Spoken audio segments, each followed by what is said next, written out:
एक घटना अशी घडली कोविडच्या काळात की माझे प्रायव्हेट सेक्रेटरी इथे नागपूरला काम बघतात मंडलेकर म्हणून, आणि त्यांची अचानक तब्येत बरीच सिरियस झाली. त्यांना इथल्या हॉस्पिटलमध्ये विवेका हॉस्पिटलमध्ये ॲडमिट केलं. ते सगळ्यात चांगलं हॉस्पिटल नागपुरात होतं, परंतु तिथे मला डॉक्टरकडे भेटायला गेलं. त्याने सांगितलं की साहेब आता आम्ही हारलो, आम्ही काही करू शकत नाही, आणि जवळपास त्यांनी हात टेकले. मी त्यांना म्हटलं याच्यावर काही उपाय आहे का? तर ते म्हणाले एकच उपाय आहे की यांना मद्रासमध्ये चेन्नईमध्ये एक MGM हॉस्पिटल आहे जिथे हार्ट ट्रान्सप्लांट होतं आणि लंग्स ट्रान्सप्लांट होतात, तिथे नेलं तर काही होऊ शकतं. मी म्हटलं आपण कॉर्डिनेट करूया. पण यांना न्यायचं कसं? ते ICUमध्ये होते, ऑक्सिजन सुरू होता आणि जवळपास डॉक्टरनी हात टेकले. म्हणजे काय अवस्था होती समजा. 24 तासाचा वेळ होता. मी घरी आल्यावर मी डिस्टर्ब होतो, कारण त्यांचे वडील पण माझे मोठ्या भावासारखे होते आणि माझ्या परिवारातला एक व्यक्ती आता अशा प्रकारे आहे. ही स्थिती पाहिल्यावर माझ्या मनात अस्वस्थता होती, झोप नाही लागली.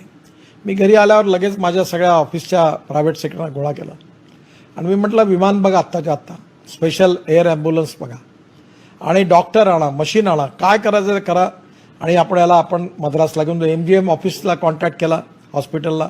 अमेरिकेतले डॉक्टर शोधले, मित्र शोधले, इकडनं तिकडनं करून मला लगेच MGM हॉस्पिटलच्या MDचा, तिथे एक दीपा नावाची डॉक्टर आहे इन्चार्ज, तिचा फोन आला. ती म्हणाले आम्ही अगदी लगेच सगळे करू. मग ॲम्ब्युलन्सवाला म्हणाला मला 35 लाख रुपये ॲडव्हान्स पाहिजे. आता संध्याकाळी 6ला बँका बंद झाल्या होत्या.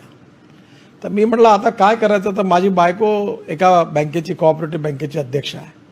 तर मी त्याच्या CEO बोलावलं आणि मी म्हटलं तुला रात्री तुझं लॉकर उघडता येईल का? तर म्हणे साहेब, तो त्याला चुपचाप राहिला तो.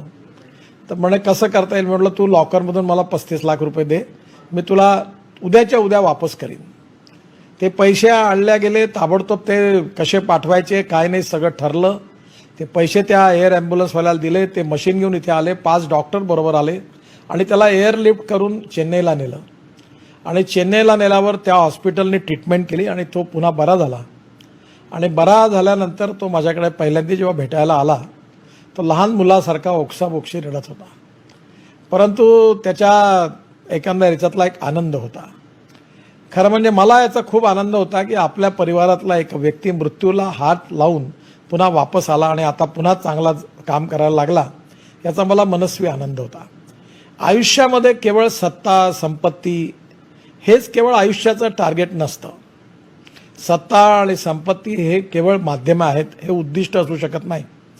कारण मंत्रिपद किंवा किती सर्वोच्च सत्ता मिळाली तरी त्यातून काही समाधान मिळतं असं नाही, आणि संपत्ती किती मिळाली तरी समाधान मिळत नाही. संपत्ती मिळवली तर कलह निर्माण होतो आणि परिवार दुःखी होतो, असं आपण अनेक लोकांच्या जीवनात पाहतो. जिथे गरिबी असते तिथे आनंद असतो, जिथे धनवान श्रीमंत बनलं घर की अडचणी वाढतात. पण या सगळ्या परिस्थितीमध्ये आपण एक पारिवारिक भावनेतून, एक सामाजिक दायित्वातून एकमेकाशी जेव्हा व्यवहार करतो, हा खूप आवश्यक विषय आहे की ॲडमिनिस्ट्रेशनमध्ये काम करत असताना पॉझिटिव्हिटी ठेवणं. प्रत्येकाचं काम कसं होईल, डोंट ब्रेक द लॉ पण bend the law up to the last limit, आणि त्याला मदत कशी करता येईल. आणि कायदा हा शेवटी जनतेकरता आहे, आणि गांधीजींनी पण सांगितलं आहे की कायदा जो आहे तो गरिबाच्या हिताकरता, शोषिताच्या हिताकरता, दरिद्र नारायण हिताकरता, वेळ पडली तर तोडाला देखील मागे पुढे पाहता कामा नये.